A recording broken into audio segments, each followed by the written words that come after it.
The culture of Trinidad and Tobago is broadcasting to the world on www.blackradio90.1fm.com. Log on to the True Nation Station.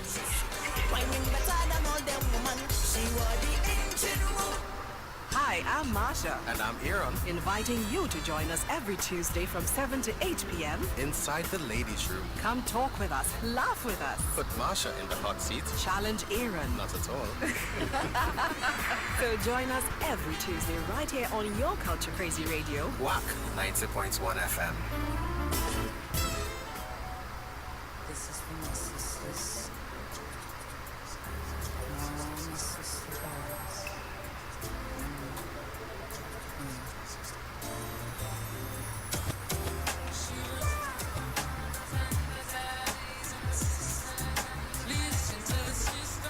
And good evening and welcome to the Ladies' Room here on your True Nation Station 90.1 FM. So we say, of course, thank you so much to the Get True Boys for the last 4 hours of radio.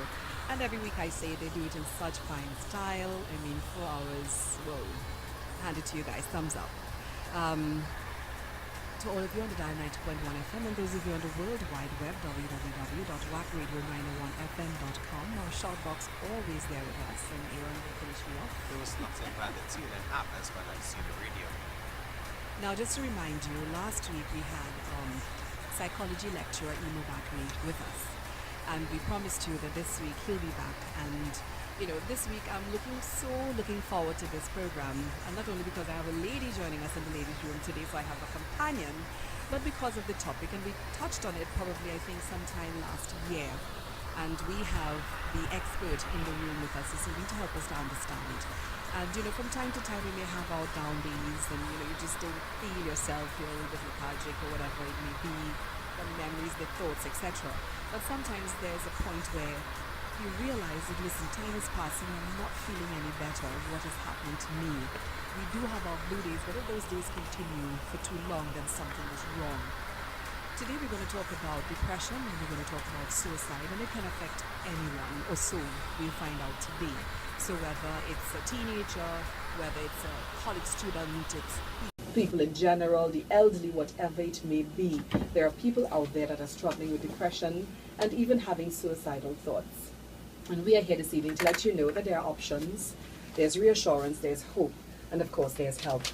Let's welcome back to the ladies' room psychology lecturer, Mr. Bakari.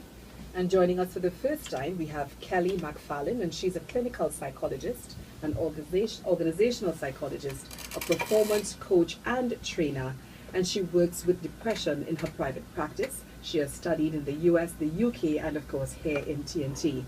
Mr. Bakari, welcome back to the ladies' room. Thank you very much, Marsha, and all the listeners out there. Thank you. And Kelly, welcome to the ladies' room. Thank you so much. Good night. So you're going to help us through this. You know, let's start with the basics. What is depression?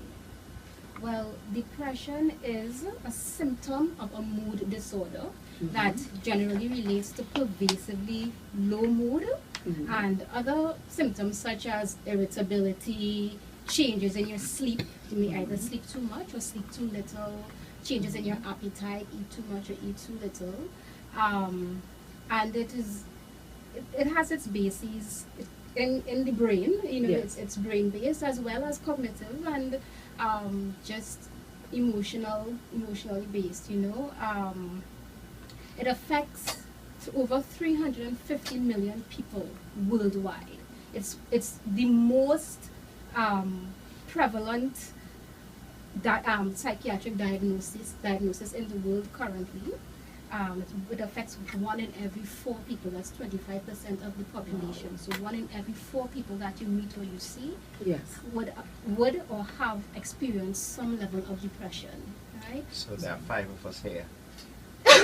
Somebody has depression. Now the thing about it, you could never really look at somebody and see depression, because depression occurs on a trajectory. You know, you have from very mild to very severe, which debilitates you.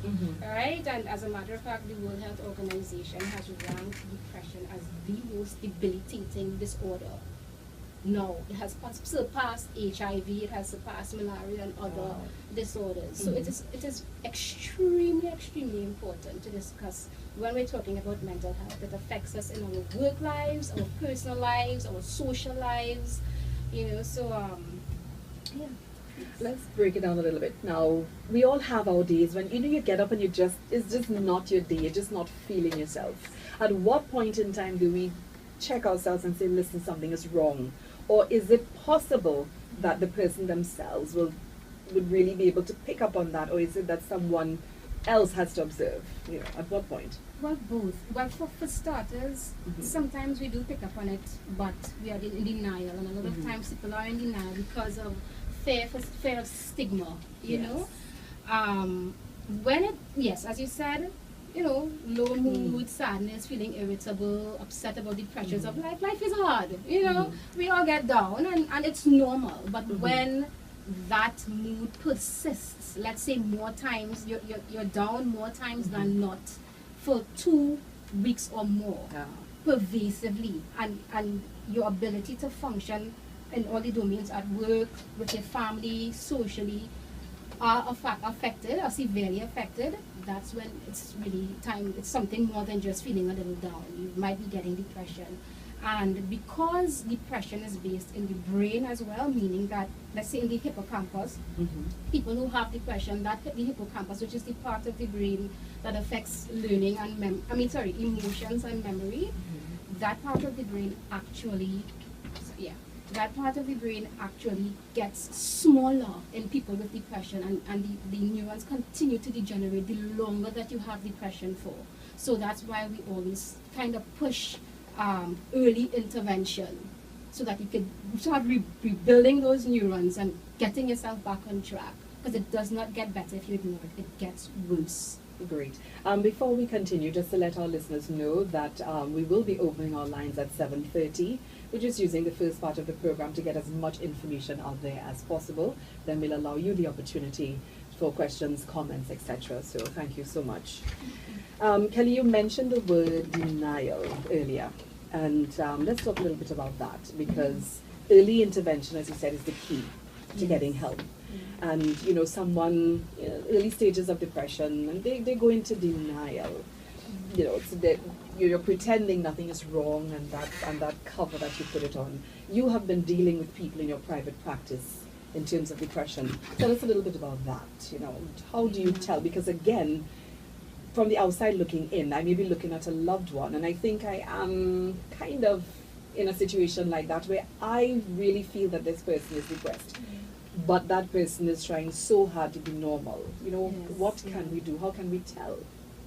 Well, let me put it into context. First of all, I mentioned that over 350 million people worldwide experience or are affected by depression. The stats are that only 10% of those people actually seek help, and of that 10%, even fewer of them get help from a mental health practitioner. Now, we know we are living in a very small society, and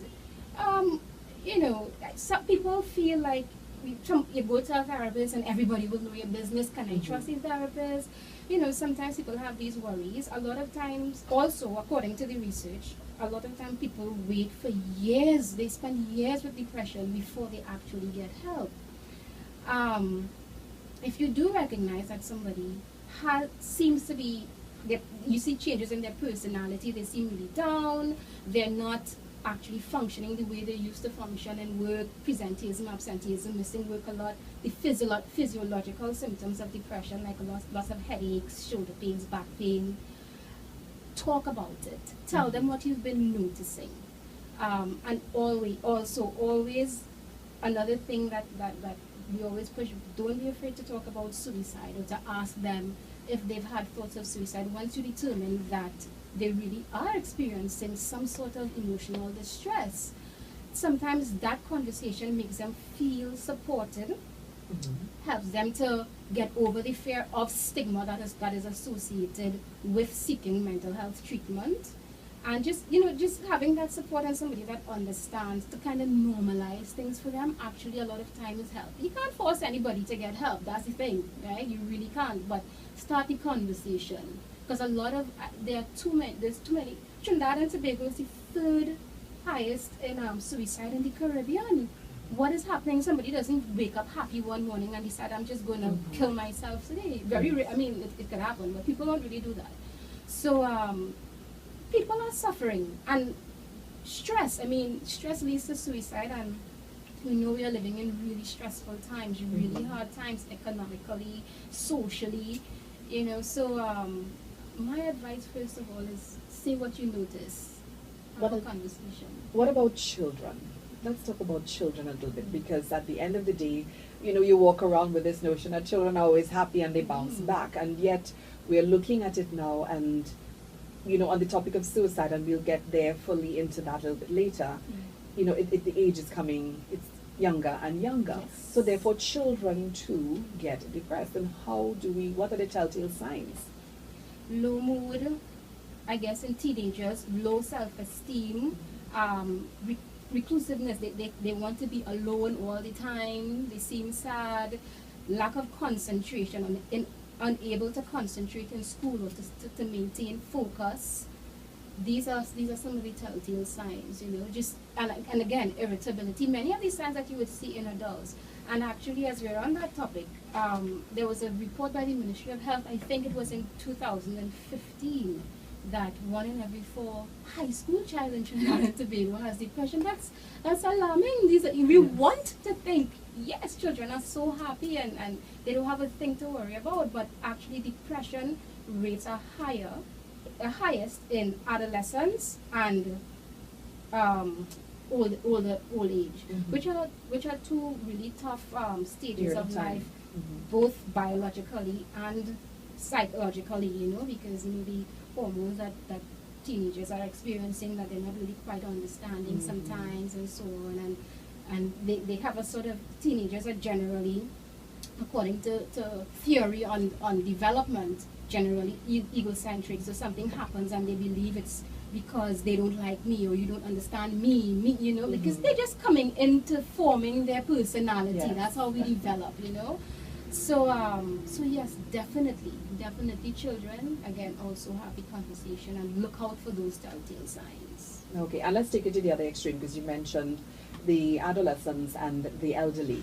The elderly, I guess, it's coming to terms with, you know, the aging process and life, and you know, existentialism and purpose and emptiness syndrome and loneliness, and yes, facing mortality, and yeah, definitely. And you know, if you find yourself as an elderly person probably getting ill often, and you know, just the fears of living and dying, and these things can contribute. But it mostly comes back to purpose and existential meaning for the elderly, I think, you know. Okay. Now, is there any research or findings that can probably say to us that, you know, depression is hereditary? Is it at all? It definitely is. There definitely is a large hereditary component to depression. If you have a genetic predisposition to depression, stressors could bring it on. So this is what partially really what differentiates those who develop a depressive disorder from those who don't. So, but that doesn't mean to say if you have the genetic predisposition, you surely will get depression, you know, get a depressive disorder. Your environment can mitigate those, the chances of you developing a disorder. So if you had social learning, so your parents handle stress in a very adaptive way, and you kind of learned from them how to handle stress, you build more of a resilient person, that would help you. But if you do have a genetic predisposition and you experience some kind of trauma, a big trauma is losing a parent before the age of 12. That is a huge sort of precipitant to developing a depressive or psychiatric disorder if you have a predisposition. Okay. So definitely there's a genetic component. Okay. Now, Mr. Bakari, please feel free to join us Yeah, no problem. at any point in time. I know I'm having fun with the lady here in the ladies' room, but by all means, do It's a true program. inject as Ladies you in the ladies' as room. you see it fit.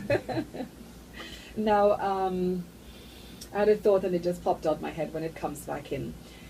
You know, as women in particular, and we are in the ladies' room, let's talk a little bit about postnatal depression. Yes, yes. Yes, let's talk a little bit about that. So there's baby blues, Yes. and then there's postpartum depression, which by the way men get as well. Oh. Yes, men. There are men, of course, much fewer than women. Yes. But men do. There are cases where men have experienced postpartum depression. Wow. And were very confused about what was happening to them, but it happens. So baby blues is quite similar to postpartum depression in that the symptoms are very similar. Irritability, sadness, but the difference is that with postpartum depression, the symptoms are more severe and they last a lot longer. Okay. So you would know the difference. You don't just get over it in a matter of a week or two. It kind of persists. So I get the point here. 2 weeks is our we're looking at ourselves, we're looking at others, a period of 2 weeks. Yeah. After that, we have a problem. Yeah, but it depends on whichever. it depends on what's happening in your life. Because when someone dies, Mhm. I think it's at least for a year. I can't remember exactly, but Mhm. but I think it's at least for a year after someone dies. You can't diagnose them with depression because Okay. you could grieve for as long as you want Yes. to, really. So it really you can't diagnose yourself if you're sad for two weeks. That a mental health professional would kind of weigh all the factors in your Mhm. life and see, because if you have something going on and it's continuously going on, it may not be depression. It might be that you really are stressed. A lot is happening at the same time, and new bad things keep happening, so you really are just upset. Because again, these emotions are natural and normal. That's how we adapt. That's how we survive. We have to feel emotions to know that we need to change something. Emotions motivate us, But if it really persists, if it's greater than what would be warranted typically for the event that has happened, or if it persists way longer than after the event, and you sort of can't. Let me use a colloquial term. You can't the speaker, right? Then it's time to talk to a professional. Yeah. And I mean depression, as you said, the catalyst can be in can a be. broken relationship. That's correct. Death of a loved one. Oh yeah. Stress at work. Oh, yeah. I mean, there's a never-ending list. That's to correct, Get yeah. that out of the way. Yes. And as trainees, we like to diagnose and self-diagnose. Oh, yeah.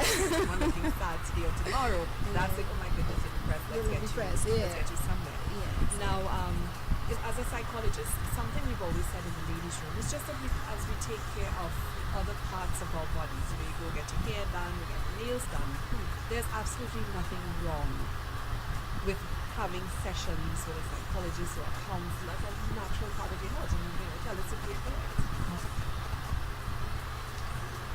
Introduction there. First of all, I would like to congratulate Back Radio for hosting such a program.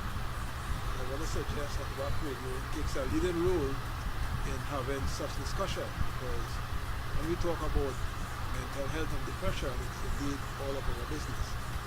This is an article in today's papers entitled "Mental Health is Important." Just as Marsha was saying, there is no health without mental health, which is just as important as physical and spiritual health. Let me repeat.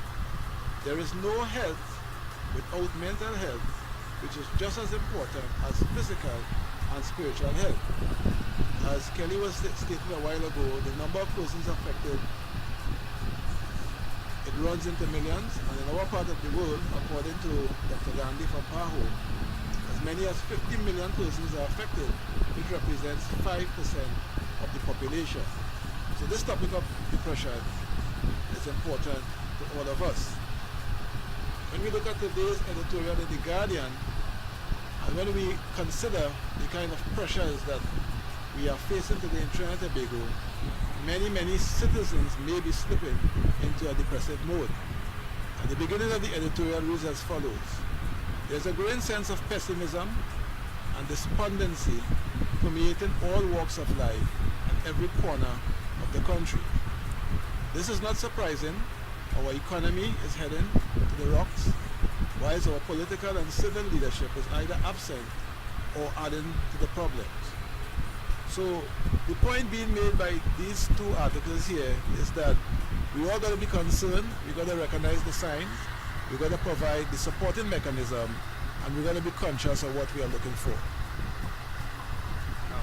Just a general reminder to the callers.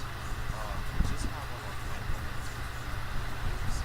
So if you do call and don't answer, we will take away your position and reschedule the next person for. Thank you so much. And, we spoke a little bit about statistics, and I think we did international. Then statistics you can probably give to us here in regards to Trinidad and Tobago. Yeah, the statistic on the high school children is one that I found on a report on the Nature Health website. I think it was in 2015 maybe. Yes, it was in 2015. And well, there haven't been any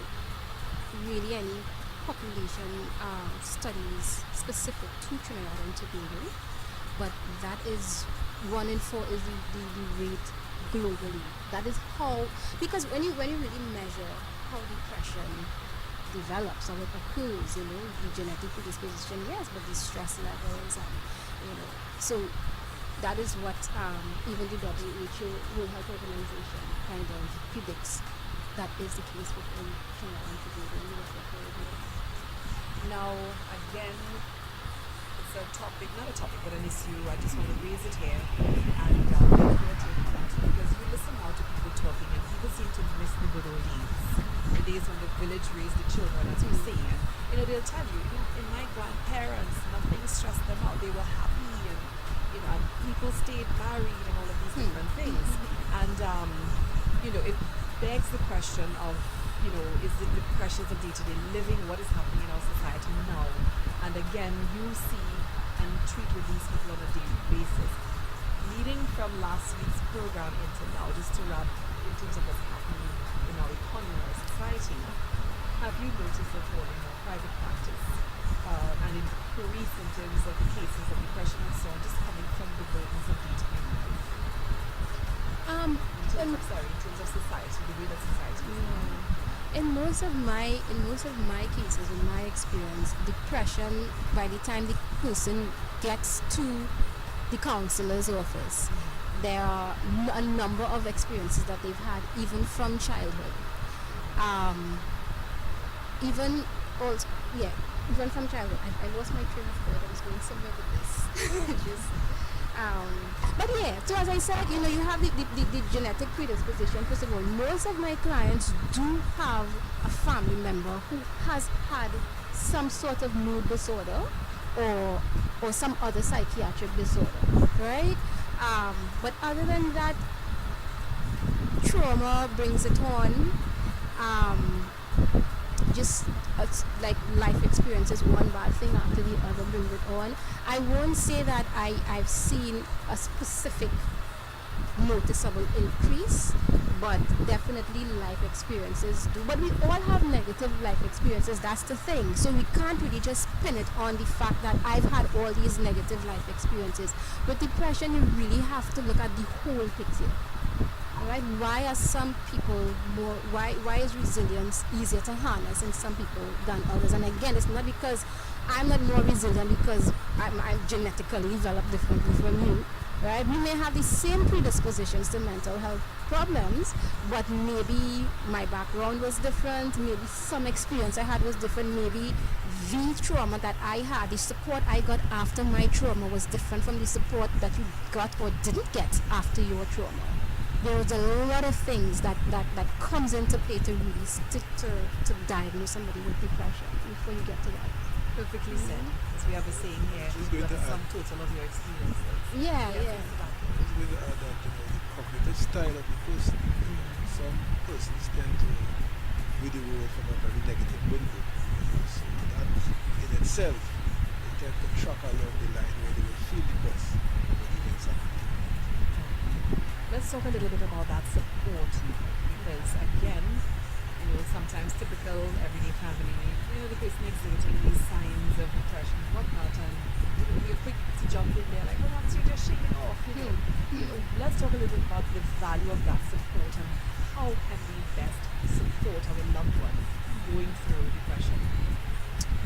Yeah, research shows that social support is essential to any mental health problem, right? Especially depression. When you're depressed, again, because depression is based in the brain, a lot of times things like staying active, right?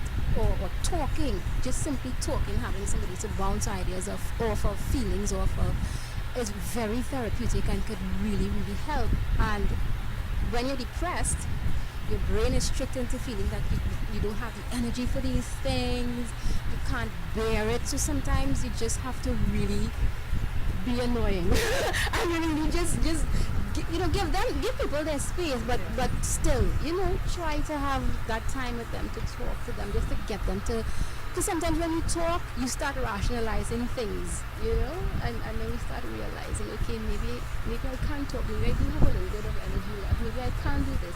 Push them, come, let's go for a walk, let's go for a drive, you don't have to dress, you don't have to come out the car, let's just go see what outside looks like. For those who, I guess in this case I'm talking about severe depression. And sometimes people who are depressed, again, as Mr. Bakari was talking about, they feel like no one would understand, right? So you kind of just have to show them that you do understand and that you do care, and that it's okay if you're feeling down. It's okay. I'm here to help you. They feel lonely when they're not even lonely. And you would say, but I'm right here. Why are you feeling so Lonely. That's how they lonely in a room full of people. No one understands. And that's just a symptom of depression. Well, I am a strong supporter in terms of the value of social support. As Kelly rightly said, the research has shown that people cope with most circumstances better when there is support. We need to look out for symptoms. We got to be able to support. We got to encourage. We need to have more sporting activities. We need to have more social activities. We need to have more discussions in terms of trying to get insights as to what exactly is happening in the lives of our individuals. Because sometimes we may take it for granted and they're all right, but we need to interact, we got to observe, we got to probe. And in so doing, we might put ourselves in a better position whereby we might be able to provide them the kind of help that they really need. And it's important to note that depression, or the symptoms of, if it is depression, ignoring it does not make it go away. It will just get worse. It's like any other chronic disorder. It's a chronic disorder. The earlier the better. And the earlier the better. Yes, because again, the brain, yes. We have you in the room here as a psychologist, and I heard you mention, talking to yourself. Is it okay? Yes, to talk to ourselves. That's another fight you have here. No, you can't be talking to yourself. No, did I say talking to yourself? I don't think I meant to say that. Did I say that? It's okay. No, but I probably meant just talking, but not necessarily talking to yourself. The one where I encourage people to talk to themselves is in paper and pencil. Oh, so you goodness. get a journal and you journal. If you feel like you don't want to speak to anybody, you don't have anybody, you're close to anybody that you can trust, you don't have social support and you're certain of that, definitely do some journaling. Again, whatever gets you to kind of sort out your thoughts. I'm glad you said that, because it took me back to a session many years ago, and a psychologist at the time, he said exactly that.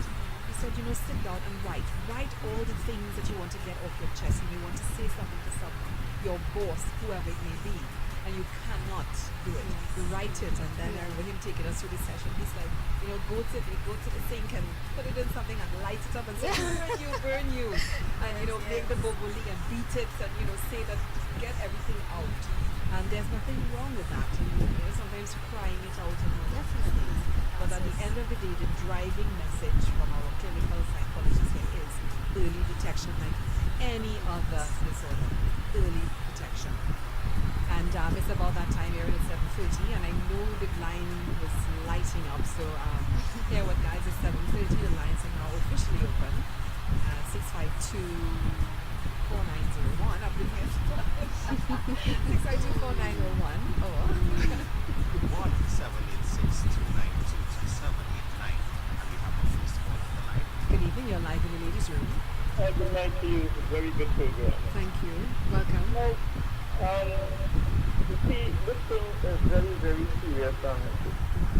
You have to take it seriously because it may be genetic and can play a role, perhaps affecting chemical activity in the brain. Other physical risk factors include, cardiovascular diseases and changes Yes. in the hormone levels, as well as ongoing substance abuse, which may, intensify depression if not given right to it. Now, stress, while a little stress can be healthy, chronic or excessive stress can be physically and psychologically harmful. And sometimes stress-related factors is linked to depression and may include parental divorce or separation, the death of a loved one physical, situation.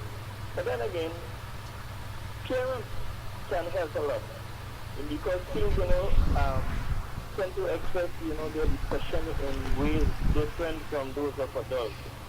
So we have to be alert to major changes in your child's behavior, eating habits, mood, sleep patterns, or social interactions, especially in the changes of if it persists for weeks. And, sometimes change of scenery and such, it has a lot to do with depression. So it's not an easy thing, but you have to suspect it. You have to be paying attention to it very seriously. So this is my take on it for now, because others would like to call in, I wouldn't be long. Thank you. Thank you so much. That was an excellent point. Thank you so very much. 6524901. Is there anything else we need to cover on the depression before we step over into suicide, or we'll just Like I mentioned, there are different types of depressive disorder, right? Yes. First of all, depression is a mood disorder. In the severe cases, it's prolonged and distributional state that will affect people's thinking, feelings, and behavior. There are different types. You have the major depressive disorder, which has Kelly was alluding to. It will last for at least 2 weeks.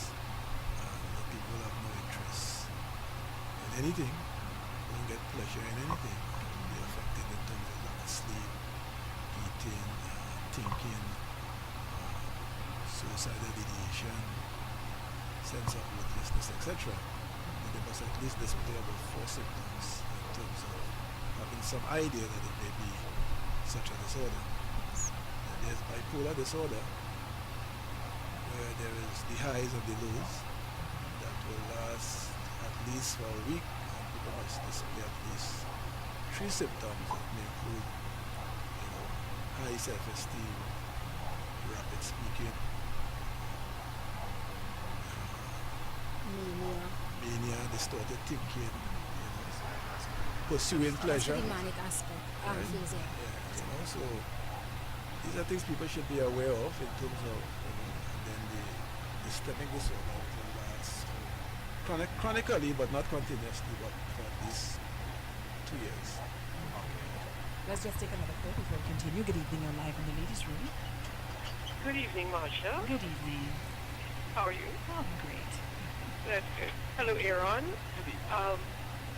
Mr. Bakari and Ms. Farlane. Good evening. Good day. A question. You spoke of a high percentage of young people suffering with depression.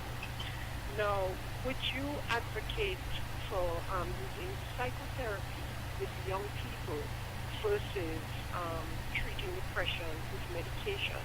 And the reason I'm asking is that I have seen, for instance, people who have taken medication for depression and the side effects, which are, can be so harmful. So particularly young people, would you advocate psychotherapy? I'll hang up and listen off here. Thank you. Thank you very much. I personally do advocate for treating young people, but adults also with psychotherapy. What usually, if depression is in the severe stage, it is recommended that you treat it with a combination of medication and psychotherapy, because at the severe stage the person mightn't be able to get up to go to work, right? So we get them, they might even get up to come to the session because they just don't care, they might be suicidal. But at the moderate phase, sometimes psychiatrists might recommend a medication to help them sleep. They might have medications for different things, but I personally, CBT, cognitive behavioral therapy, is ranked very highly as an extremely effective treatment for depression, mild, moderate, well, and severe, but it is extremely useful. Okay, thank you. Good evening. You're live in the ladies' room. Well, I had a call back here. I hope it is okay. Yes, yes. Now, if you suspect, depression, not just, the blues, but, consider the next professional diagnosis. First, the teen or your young teen adhere to the doctor's prescribed treatment. And consult the doctor if you see no improvement or observe, unpleasant side effects. Have a stable family routine for, eating, exercising, and sleeping. And maintain good communication with your team. And to help him also to deal with any stigma associated with depression. Because depression, can make, one feel alone, ashamed, worthless, regularly. Reassure your team of your love for them. This goes a long way. So it's a lot of work, but it is good work. So have a good night, folks. God bless. Brilliant, thanks. Thank you. Thank you so much. Now, well, Ingrid more or less asked or gave the contribution to the question I was going to ask, which was in terms of therapy versus medicine. So we've covered that. And I'd like to, gently go across now into suicide. Let's look at that a little bit. And, I remember reading somewhere that, many people have these fleeting thoughts of, killing themselves and things like that. But when we start planning it, then we have a problem. And let's talk about that a little bit. What gets us to that point? Okay, we're depressed and everything else. When we are at that point where, taking our lives or taking one's life becomes, that primary thought, then what? Well, so many different things could get us to that point if we're depressed. One is first of all, how depressed are we, the severity of the depression. Number two, what is it that's happening in our lives that is distressing us, do we really feel like there's no way out? What is our social support like? What have we got to lose? What have we got to leave behind? So it really depends on what else is going on in your life. But again, mostly the severity of the depression. Let's take another call. Good evening, you're live in the ladies' room. Good evening, you're live. Okay, we've lost that one. We do apologize, and you can call us back 6024971. Now, I read somewhere that people who seriously consider suicide do not really want to take their lives, but that's the only option they see to bring an end to some sort of pain as well. And I mean, you're in it every day. Because you would tell yourself, okay, committing suicide, you want to take your life. And I've also heard, I think, not read, but, they always reach out. That person always tries to reach out to get help. Someone to help me change my mind. Based on that point you're making there was a recent incident, probably about a month ago. 23-year-old young man from South Trinidad attending Bakari College. Was pursuing a mechanical engineering degree at the University of the West Indies. It was reported in the newspapers that he called the hotline, but unfortunately due to funding challenges, it doesn't operate beyond 4 p.m. And possibly, if you had spoken with someone who might have been able to rally with him, it may have been averted, right? So one of the things when people are suicidal is that they cannot be afford to be left alone. They need that kind of support that may just kind of hopefully delay or avoid the scenario.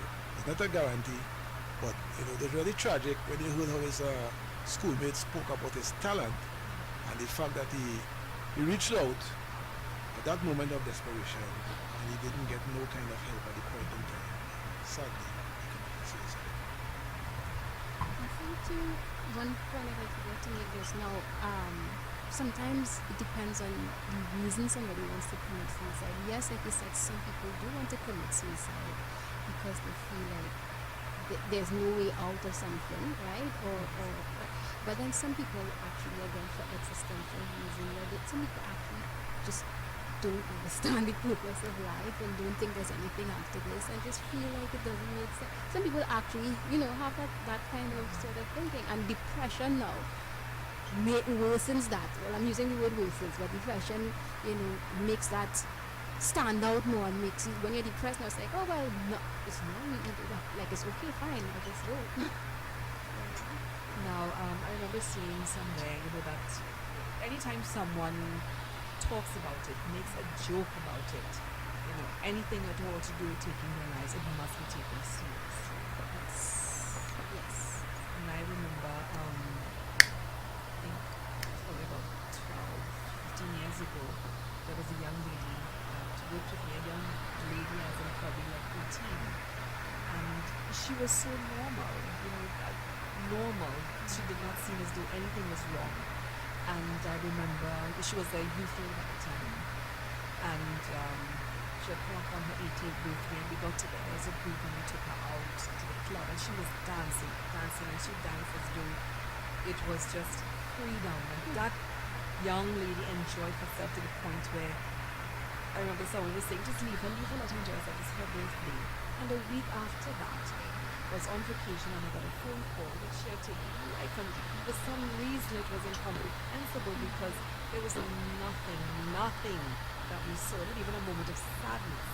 And every time we talk about this topic, sadly she comes to mind because she was such a beautiful, promising young lady, and it goes to show that not everyone exhibits the signs, and I think that's the program talked about too. That brings me to an important sign. If you know somebody who's very depressed or even suicidal, then all of a sudden they feel they seem euphoric and they're giving stuff away and they're happy and they're friendly and they're going out. They're probably saying their goodbyes. I'm not saying that that's what she was doing, but it reminds me that is a telltale, a cautionary sign if you know somebody who's very depressed or suicidal. Now, we love these statistics here. Let's look at men versus women, because I know, again, I think I read somewhere that even though, women get more probably depressed and we are more emotional, somewhere I read that men, in terms of the suicidal rate, is higher among men. I'm not sure. Might have been an old statistic or something, if I remember. Well, first of all, women are 3 times more likely to develop depression than men. Women, what it is women attempt more, but men are more likely to complete it because of the measures that they use, right? So more women attempt, but more men complete. I got it here. Women try suicide more often, but men are 4 times more likely to die from a suicide attempt. Yes, that's what it is. We have a call on the line. Good evening. You're live in the ladies' room. Good evening, salutations to everyone. I'm wondering what the experts think about this observation that I've spoken about already, because I've observed the young lady spoke about was in the party and she's enjoying herself, and then somewhere down the line you understand she took her life. What my observation at that instance is that this young lady probably was normal, as she said, and nothing was wrong with her at the time that she was concerned about at the time of the party. But the very day she took her life, probably somebody did something or said something or something occurred to give her some sort of a hopelessness. And at that point, some people snap. Everybody snaps differently. Like you come to my job and you offend me and I just, and you go to somebody else's job and you offend them and they hit you. You understand? Everybody snaps differently. I also observed, So it could be that, okay, nothing was wrong, you don't feel badly that probably something was wrong and you didn't pick it up. What I observed is that probably nothing is wrong. She's very happy, genuinely happy. But that one day, killed herself, or 2 days before, whatever it is, something could have happened and she snapped. What does the professional think about that? Thank you. Thank you so much. I would think that would be unlikely, that you would be happy and then one thing happened and you decide, it's killing yourself is a drastic measure.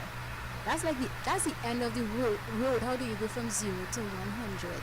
in terms of taking away your life from one event, I would personally think that would be unlikely. Sometimes we have one, it could be that we have little things that have been piling up, and that would help us snap.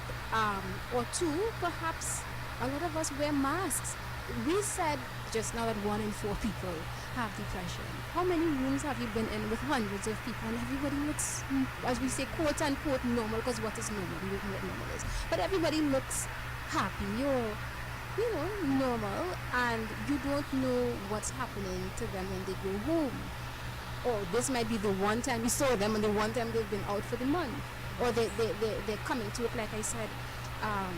This is a statistic in another, it's a European statistic. Again, I'm quoting a European statistic because we don't really have the data here, but over 60% of people go to work ill, mentally ill, right? And that's why we have so much productivity loss, and it bears a burden on the economy, because we have things like presenteeism, absenteeism. So the person sitting right next to you could be severely depressed, but guess what? I still have to pay the bills. I have these kids to see about. I have a wife, and I'm just getting more and more stressed. And then one day they might, suicide is possible with them, or they just get more and more depressed and more stressed out. But we just cannot look at somebody and see depression. So I just want to coin it in this way. The internal world may be quite different from the external reality that we are witnessing. Perfectly said. Yes. Wow. And I love the terminology that you use. A lot of people are walking around wearing masks, and listening to those numbers, those figures, those statistics that you're giving us, it is really frightening. Because at the end of the day, you just hit the nail on the head, point blank. We go out to parties, we go out to the club, we go out to the all-inclusive carnival Monday and Tuesday. There are thousands of people out there that are contemplating suicide, or people who are in chronic depression. According to you, the masks are on. Or it may be that one occasion, and probably just to get yourself all wrapped up in there so that no one notices you. We are so caught up in the busyness, as we say in my terminology here tonight, for lack of a better expression. We're so caught up being busy and taking care of ourselves, and sometimes we do not take the time to look around. And you use two terms there, and it would have been, I guess, under the banner of organizational psychology when you said, absenteeism and presenteeism, and that's something a term that a lot of people are not too familiar with. And I would really like you to just, point that a little bit. Sure. So absenteeism, that would come from one, your immune system is compromised when you have a disease, the disease of depression. So you are more prone to get ill, and you again, depression has physical symptoms like pains and belly pains and back pains and so on. Presenteeism has to do with being present in body but not in mind, so to speak. So you're there, but you're unproductive because one, you can't focus, you're irritable, you're lethargic, you're very tired, you're just not you're uninterested. But I need to get this paycheck, so I'm here, right? So and nothing gets done. But as you mentioned, just now you mentioned going to parties, and the gentleman who called earlier and gave us all that great information, it reminded me that a lot of times people also self-medicate. So we go out, we feel really down, we might go out and we might drink and have fun, and the reason we're drinking so much is because we're really stressed. So you might see somebody this person drinking tonight. Perhaps, not necessarily, but perhaps they really are having a hard time, a particularly hard time. And we try to self-medicate in these ways with narcotics and with alcohol before we say that, okay, maybe I should really try some professional kind of intervention. And again, this is where we drive the point that there's nothing wrong. Scheduling, there's something you go sit, lie on the couch, as I say. Yes. You have a chat with your psychologist or a counselor. We like to pick up the phone and call our friends and girlfriends all over the night and morning, but really and truly, can they really help us? They give us a listening ear. And to the best of their ability, they will try to provide some advice. But at the end of the day, we tend to know when there's something not right with us, when that equilibrium is off. And let us not go into denial. Let us pick up the phone, let's find someone, let's find Alan here. And let's really get some help. And again, tying back to the statistics, also seeing here that suicide is the third leading cause of death for people between the ages of 15 to 24. And the second leading cause between the ages of 25 to 34. And what does that say to you? It says one that a lot of people are depressed and suicidal first of all, right? Because if more people have suicide than HIV and everything else, then and more of us are debilitated more so by suicide. That means the more disabled you feel, the more stress you end up encountering because you end up with problems in your personal life, your social life, your work life. So I want to say that, as people can seek professional help.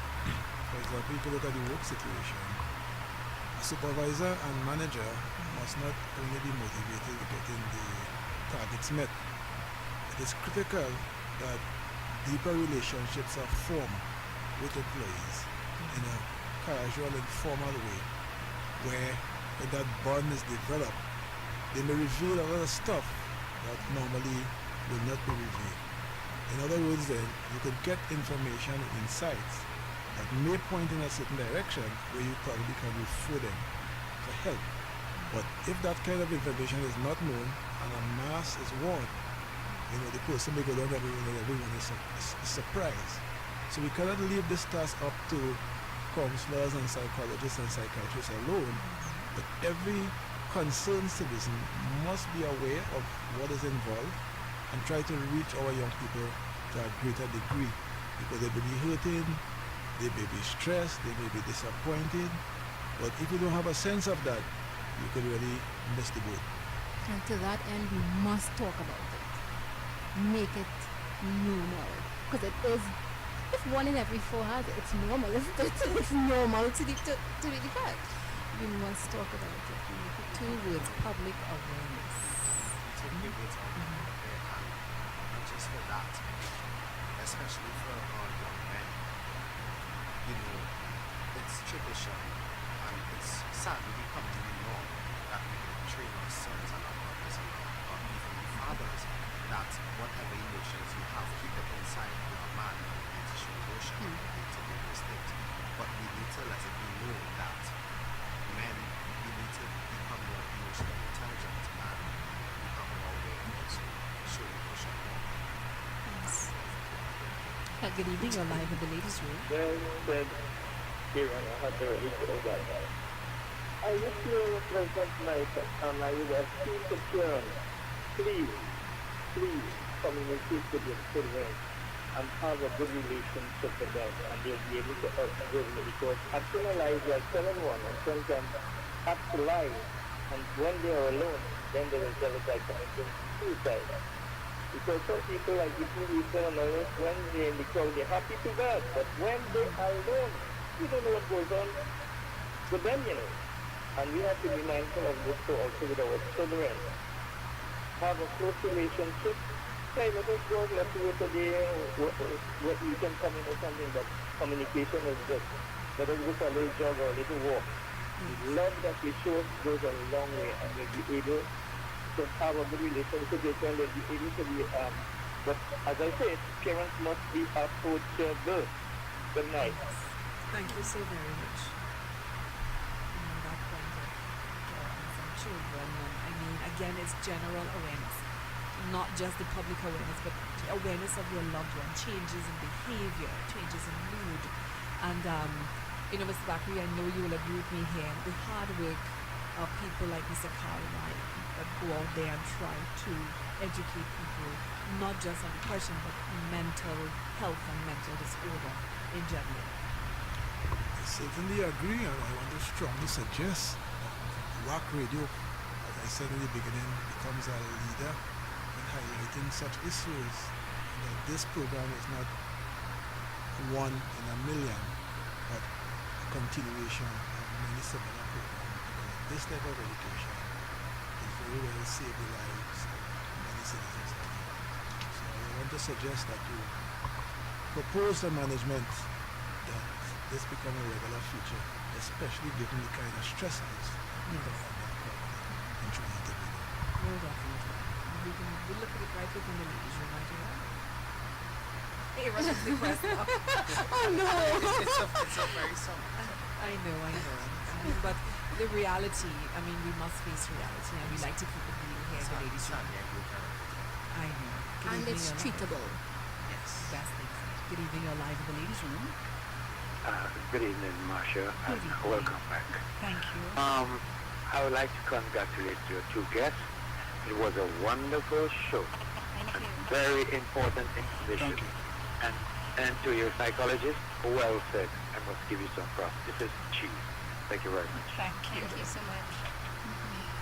Now, we just have about 4 more minutes to go, and not to put you on the spot here, Kelly, but you know, again in the ladies' room, we like to know that if it's one person that we would have reached out to in any particular program, and as a psychologist sitting here, if there's anyone listening to the program that thinks that, you know, they're at the end of that work, that last hope, as you say, and they were contemplating those thoughts, what would you say right now to get them together and get some help? What would you say? I would say pick up the phone and call a therapist and make an appointment.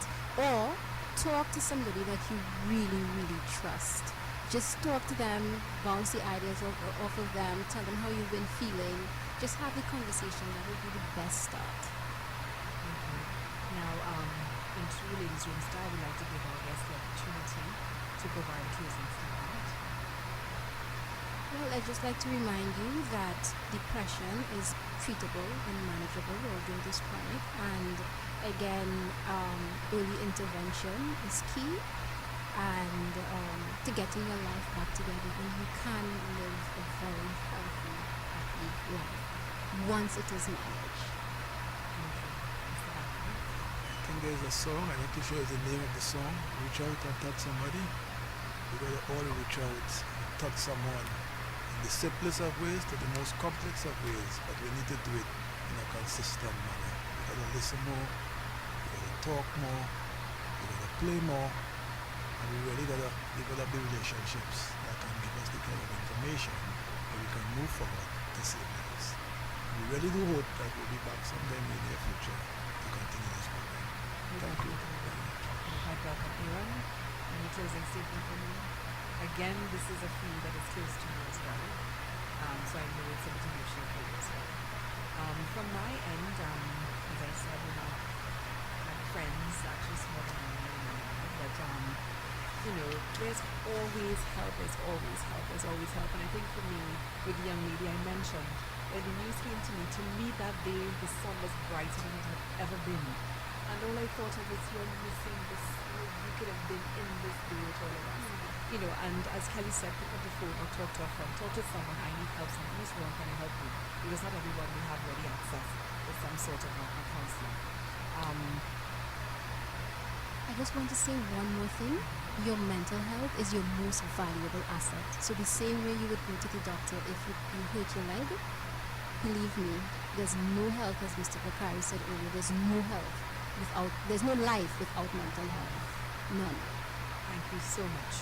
So, we spent the last hour, we spoke about depression and suicide, and there's lots more to come, as Mr. Bakari said. The education has to start somewhere, and we always make a commitment here in the ladies' room and hope that others will follow. So, with us in the ladies' room this evening was clinical psychologist and organizational psychologist, performance coach and trainer. And of course, she also deals with depression in her private practice, Kelly Farlane, and no stranger, psychology lecturer, Mr. Bakari. Thank you so much, guys, for joining us in the ladies' room. Thank you so much. And we do have more programs to come, so they'll become household names, and we'll probably join the others in the future.